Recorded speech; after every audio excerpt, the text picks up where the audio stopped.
বেশিরভাগ বাংলাদেশের ভিতরে রাজনৈতিক দল এই পদ্ধতিতে নির্বাচন চায়, তারপরেও তারা এই ধরনের আচরণটা, এটা আমরা দেশের বলবো এক কথায় আমাদের জন্য কলঙ্ক এবং আমাদের জনগণের দুর্ভোগ, এরা তারা আবার নিয়ে আসবে, এটাই আমরা মনে করছি। যদি এই প্লেইং ফিল্ড যদি আমরা তৈরি করতে না পারি বা না হয়, তখন তো আমরা আমাদের বক্তব্যের মাধ্যমে আজকে আপনাদের কাছে বলেছি আমাদের নির্বাচনে যাওয়া কঠিন হবে। কারণ এই পরিস্থিতিতে প্রশাসন তাদের ফাংশন যথাযথ করছে না এবং বর্তমান সরকার প্রশাসনকে ওইভাবে তারা নিয়ন্ত্রিত করতে পারছে না। সেখানে যদি নির্বাচন হয়, সেখানে আমাদের প্রার্থী এবং অন্যান্য রাজনৈতিক দলের প্রার্থী যারা রয়েছে, তারা রাজনীতি মাঠে যখন কাজ করবে, তাদের এলাকায় যখন কাজ করবে, সমর্থক সহ তাদের জান মালের এখানে কিন্তু ঝুঁকি থেকে যায়। এই ঝুঁকিতে আমরা নির্বাচনে কেন যাব? এটা আপনাদের কাছে আমরা প্রশ্ন রাখলাম। আমাদেরকে ওইভাবে পরিবেশ তৈরি না করলে আমরা নির্বাচনে যাব কিভাবে? লেভেল প্লেইং ফিল্ড এখন পর্যন্ত সকলের কাছে পরিষ্কার তৈরি হয় নাই। আর বিগত 53 বছরে যে পদ্ধতিতে নির্বাচন হয়েছে জাতীয়, সেই নির্বাচন প্রশ্নবিদ্ধ। সেখানে দিনের ভোট রাতে আমরা বাক্স ঢুকাবার প্রবণতা আমাদের দেশে রয়েছে। এক কথায় সে নির্বাচনগুলো প্রশ্নবিদ্ধ।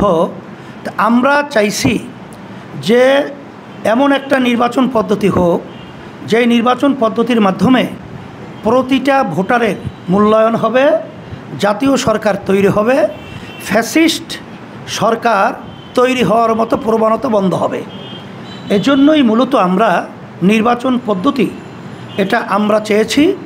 সাথে যেটা আমাদের সবচেয়ে বড় সমস্যা তৈরি করে, কালো টাকার দৌরত্ব, পেশি শক্তি ব্যবহার, এটাও পিয়ার নির্বাচন পদ্ধতির মাধ্যমে এটাও নিরসন হবে এবং সুন্দর একটা সোনার দেশ তৈরি হবে।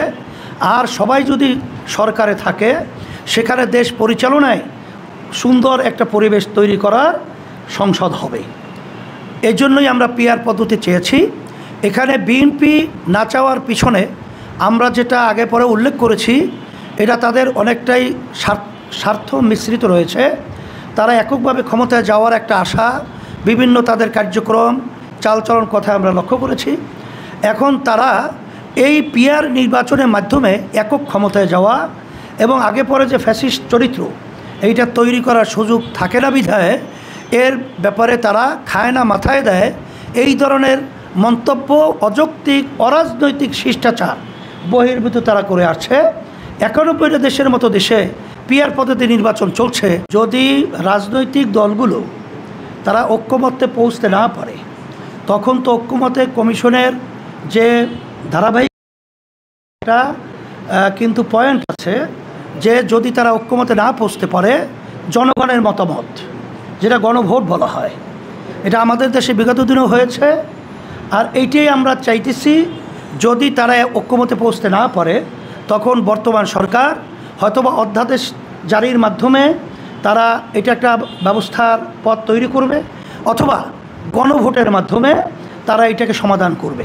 তখন তো কার কোনো কিরুকাল থাকবে না, কারণ জনগণের মত হলো এটার দিকেই তো সরকার, প্রজাতন্ত্রের তো এইটাই সিদ্ধান্ত।